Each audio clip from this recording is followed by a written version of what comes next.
I'm going to prove that all Etch-a-Sketch translations are isometries.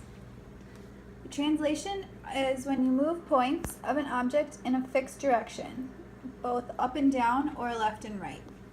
An isometry is when distance is always preserved, so it never changes and it has to be constant in order to be considered an isometry. So within Etch-a-Sketch geometry, here's the distance formula we'll be using. Absolute value of y minus b plus the absolute value of x minus a. So here I have my graph.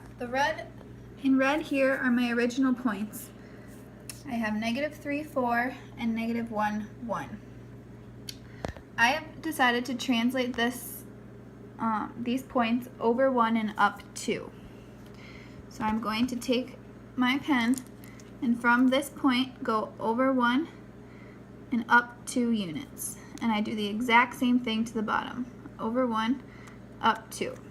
So this green here is my new line with my two brand new points. Here I have A and B prime and C and D prime. Okay, so using the original distance formula, we're going to find the distance of my two original points, keeping in mind that my points were -3, 4, and -1, 1. So plug it into the formula. I'll have the absolute value of 1 minus 4 plus the absolute value of -1 plus 3. I'm then left with the absolute value of -3 plus the absolute value of 2, which turns out to be 3 plus 2 equaling 5. These two numbers are my C and my D. Now, if I find the distance between the new line, I'm going to use the new points, which are -2, 6 and 0, 3. Again, I plug it in with the absolute values, and it turns out to be 3 plus 2 equals 5. So my distance right now is the same. And these are also C and D prime. So with translations, you're moving each point in a fixed direction. So with your coordinates, you're doing x plus or minus something and y plus or minus something. So we have x plus c and y plus d, just like the c and d over here. So c is 3 and d is 2. Same thing. So with our example, it'll be x plus 3, y plus 2.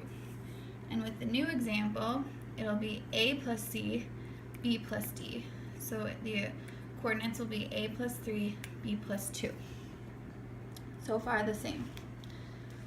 So if we plug it in to the original distance formula with both sets of coordinates, I want to prove that this will equal the same formula as before. So I'm going to find the absolute value of x plus c minus a plus c plus the absolute value of y plus d minus b plus d. So if I factor and distribute everything out, I'm left with x plus c minus a minus c, the absolute value of that, plus the absolute value of y plus d minus b plus d. So as you can see here, the plus c and the minus c, those cancel out, and the plus d and minus d cancel out. So what I'm left with is the absolute value of x minus a plus the absolute value of y minus b, which happens to match our original distance formula. And so therefore, all translations are isometries.